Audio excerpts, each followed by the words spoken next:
Good morning students, myself Mrs. Lakshmi Padiyar, Syllabus English Medium School, Mansarovar branch. Students, chapter 1 हमारा complete हो गया है। अब चैप्टर 2 हम भी बने महान, इसके बारे में हम आज समझेंगे और पढ़ेंगे। ये एक प्रेरक प्रसंग है। महान व्यक्तियों में कुछ विशेष गुण होते हैं। किसी में मानवता के प्रति गहरा प्रेम होता है, किसी में दुर्लभ प्रामाणिकता होती है, कोई अपने नियम का पक्का होता है। चरित्र, स्वभाव, ऐसी विशेषता ही व्यक्ति को महान बनाती है। इस पाठ में कुछ ऐसे ही गुणी और महान व्यक्तियों के बारे में बताया गया है। सीधे साधे कार्य एवं घटना, कर्तव्य पालन, प्रामाणिकता, मानवता, अविरत अभ्यास आदि तत्व जुड़ने के पर कार्य और कर्ता दोनों की गरिमा और महिमा बढ़ जाती है। प्रस्तुत इकाई में स्वामी विवेकानंद, गोपाल कृष्ण गोखले, सचिन तेंदुलकर और हजरत अली के जीवन से जुड़े कुछ प्रसंग दिए गए हैं, जिनमें कुछ महानता, कुछ बुनियादी गुण द्रष्टव्य होते हैं। यही गुण हमारे जीवन के लिए प्रेरणा पीयूष है। ऐसे गुणों को अपनाकर हम भी महान बन सकते हैं। इस प्रकार हम जीवन में महान बन सकते हैं। फर्स्ट प्रेरक प्रसंग है कर्तव्य। मेले में सब खिलौने लेने जा रहे थे। तब नरेंद्र नाम का एक लड़का, जो कि 2 रुपये का एक शिवलिंग खरीदा, अब भी उसके पास एक चवन्नी बची थी। एक लड़के को रोते देखकर नरेंद्र ने उससे पूछा, क्यों रो रहा है? लड़के ने कहा, मेरे पास एक चवन्नी थी और वो गिर गई। अब मेरी माँ मुझे बहुत पिटेगी। कोई बात नहीं, ये लो चवन्नी। यह कहकर नरेंद्र ने अपनी चवन्नी उसे दे दी, क्योंकि 2 रुपये थे उसके पास। उसने एक शिवलिंग खरीदा, अब भी उसके पास एक चवन्नी बची थी। अब नरेंद्र कुछ दूर ही गया कि सामने मोटर आती दिखाई दी। छोटा सा बच्चा मोटर से बिल्कुल बेखबर चल रहा था। नरेंद्र के झपट कर उस बच्चे को खींच लेता है और एक पल की अगर देरी हो जाती तो वो बच्चा मोटर के नीचे आ जाता। इस झपटने की क्रिया में नरेंद्र के हाथ से शिवलिंग छूटकर गिर गया और टूट गया। इस दौरान बहुत सारे लोग इकट्ठा हो गए। इसमें से किसी ने कहा, बेचारे का नुकसान हो गया, कितने चाव से खरीदा था शिवलिंग। यह सुनते ही नरेंद्र ने कहा, इससे क्या, इस बालक की जान बचाना मेरा पहला कर्तव्य है। वस्तु से भी व्यक्ति का जीवन ज्यादा महत्वपूर्ण है। मानवता सबसे ऊपर है। बचपन से ही ऐसे ख्यालात रखने वाला नरेंद्र आगे चलकर स्वामी विवेकानंद के नाम से वो प्रसिद्ध हुआ। अब हम सेकंड प्रेरक प्रसंग देखते हैं। नियम सबके लिए एक है। रूल्स हमेशा जीवन में सबके लिए एक ही होना चाहिए। बात सन 1885 की है। पुणे के न्यू इंग्लिश हाई स्कूल में समारोह हो रहे थे।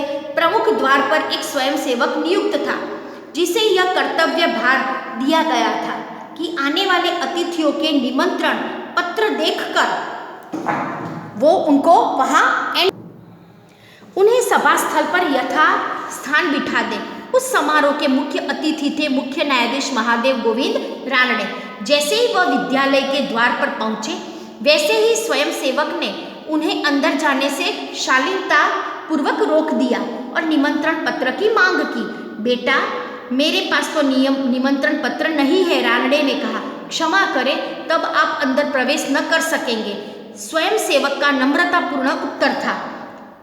अब द्वार पर, दरवाजे पर रानडे को खड़े देखकर सब लोग, बहुत सारे सदस्य मंच पर से उनके पास ले जाने का प्रयास करने लगे, लेकिन स्वयंसेवक ने आगे बढ़कर कहा, श्रीमान, मेरे कार्य में यदि स्वागत समिति के सदस्य ही रोड़ा अटकाएंगे तो फिर मैं अपना कर्तव्य कैसे निभा सकूंगा?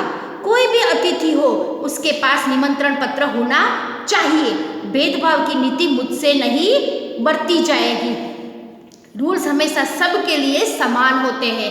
यह स्वयंसेवक आगे चलकर गोपाल कृष्ण गोखले के नाम से प्रसिद्ध हुआ और हमारे देश की बहुत बड़ी सेवा की। इस प्रकार इन गुणी व्यक्तियों की महानता की बातें आज भी, उनकी विशेषता, उनका स्वभाव, उनका चरित्र आज भी हम उन्हें याद करते हैं और ऐसे व्यक्ति को उन्हें महान बनाती है। अब हम नेक्स्ट सफलता का रहस्य प्रेरक प्रसंग समझेंगे। अंडर 14 क्रिकेट टीम की बात हो रही है। कप्तान के रूप में एक लड़का अपनी टीम के साथ क्रिकेट मैच खेलने के लिए अहमदाबाद आया था। उसकी टीम 5 स्टार होटल में ठहरी थी। सुबह उठते ही पूरी टीम कोच मैनेजर के साथ अल्पाहार के लिए तैयार थी। एकमात्र कप्तान नहीं दिखाई दे रहा था। उसे ढूंढने के लिए पूरी टीम लग गई, पर वह नहीं मिला। बाद में किसी ने जाकर उसके कमरे की गैलरी में देखा तो वह क्या कर रहा था, एक हाथ से गेंद फेंक रहा था और ज्यों ही गेंद दीवार से टकरा वापस आती तो वह दूसरे हाथ से बल्ले से गेंद को खेल रहा था। देखा बच्चों, कितनी लगन से अंडर 14 क्रिकेट टीम का बच्चा, क्रिकेट टीम का खिलाड़ी कैसे मेहनत कर रहा है। साथी खिलाड़ी टीम में शामिल होने पर ही संतुष्ट थे, लेकिन वह कप्तान होकर भी सारी रात अपने आप अभ्यास करता रहा। उसका अभ्यास एवं क्रिकेट के प्रति लगाव देखकर कोच मैनेजर और सभी साथी खिलाड़ी दंग रह गए।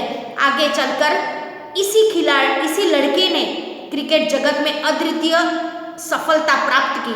कई विश्व रिकॉर्ड्स तोड़े और विश्व रिकॉर्ड उसके कदम चूमने लगे। किसी ने उसकी सफलता का रहस्य पूछा तो बड़ी विनम्रता से उसने उत्तर दिया, मैं हर मैच को 3-3 बार खेलता हूँ। हर मैच को मैं 3-3 बार खेलता हूँ। पहले अभ्यास के रूप में, दूसरी बार सचमुच मैदान में, तथापि मैच के बाद मूल्यांकन व सुधार आवश्यकता के रूप में। यह लड़का कोई और नहीं, क्रिकेट की दुनिया का सफल खिलाड़ी, नित्य नए कीर्तिमान स्थापित करने वाला हमारा सचिन रमेश तेंदुलकर है। सचमुच एकाग्रता, अविरत अभ्यास, कठोर परिश्रम एवं लगन से ही तो वो सफलता की आधार होती है। इस प्रकार हमें जीवन में अगर सफल होना है तो बहुत परिश्रम करना ही पड़ेगा। अब हम प्रामाणिकता, प्रेरक प्रसंग प्रामाणिकता के बारे में हम समझेंगे। एक दिन हजरत अली राज के खजाने की जांच कर रहे थे। काम करते करते अंधेरा हो गया, मोमबत्ती जलाई गई। थोड़ी देर बाद 2 सरदार अपने निजी काम के लिए उनके पास आए थे। हजरत अली ने उन्हें बैठने के लिए कहा। हिसाब की जांच पड़ताल पूरी हुई। हजरत ने मोमबत्ती बुझा दी और मेज के खाने में से, मेज जो होती ना, मेज कबर्ड ड्रॉवर, उसके खाने में से दूसरी मोमबत्ती निकालकर जला ली। सरदार तो देखकर आश्चर्यचकित हो गए। अरे, हजरत अली ने एक मोमबत्ती जलाकर दूसरी क्यों जलाई? यह सरदार न समझ सके। एक सरदार ने बड़ी नम्रता से हजरत अली से पूछा। हजरत अली बोले, भाई, अब तक मैं राजकाज का काम कर रहा था, इसलिए राज की मोमबत्ती जला रखी थी। अब मैं अपना निजी मतलब पर्सनल काम कर रहा हूँ, इसीलिए मैंने अपनी मोमबत्ती जला ली है, नहीं तो मैं चोर या हरामखोर कहलाता। हर एक आदमी को चोरी और हरामखोरी से बचकर चलना चाहिए, चाहे वह अमीर हो या फकीर। देखने में तो यह बात बहुत सी छोटी लगती है, पर है बड़े महत्व की। अब हम आज़ाद हो गए हैं। राजकाज का काम तभी अच्छी तरह से चल सकता है जब लोगों में इस तरह की प्रामाणिकता हो। हमारे पुरखों ने कहा है, माँ गृदह कश्यस्वी दधनम, किसी के धन माल की लालसा, किसी की संपत्ति की लालसा मत करो। यह मनुष्य के लिए सबसे बड़ी सीख है। हमें जीवन में कभी किसी के धन माल की, किसी की संपत्ति की कभी लालसा नहीं करनी चाहिए। हमें हमारे में ही खुश रहना चाहिए। कभी तो मनुष्य के लिए यह बड़े से बड़ी सीख है। स्टूडेंट्स, अब हम ये 4 प्रेरक प्रसंग समझ के शब्दार्थ के तरफ प्रयाण करते हैं। नुकसान, हानि, ख्याल, विचार, स्वयंसेवक, अपने आप सेवा करने वाला, नियुक्त, काम पर लगाया हुआ, कर्तव्य भार, उचित काम की जिम्मेदारी, प्रयास, प्रयत्न, सदस्य, सभासद, भेदभाव, व्यवहार में अंतर, प्रसिद्ध, विख्यात, अल्पाहार, नाश्ता, रहस्य, गुप्त भेद, खजाना, धन भंडार, जांच, परीक्षण, हरामखोर, हराम का माल खाने वाला, अमीर, धनवान, पुरखा, पूर्वज। इस प्रकार स्टूडेंट्स, हमने ये सारे चैप्टर्स को अच्छे से समझ लिया है। शब्दार्थ भी हमने समझ लिया। आपको शब्दार्थ और जो मैं PDF सेंड करूँगी वो सारी अच्छी हैंडराइटिंग से आपको अपनी नोटबुक में लिखनी है। और ये पूरा चैप्टर आपको अच्छे से समझना है। और जो आप पीडीएफ में सेंड कर रही हूँ वो आपको अपनी नोटबुक में टच द टॉप लाइन, ऊपर की लाइन को टच करके लिखनी है। Okay, thank you very much, bye bye students.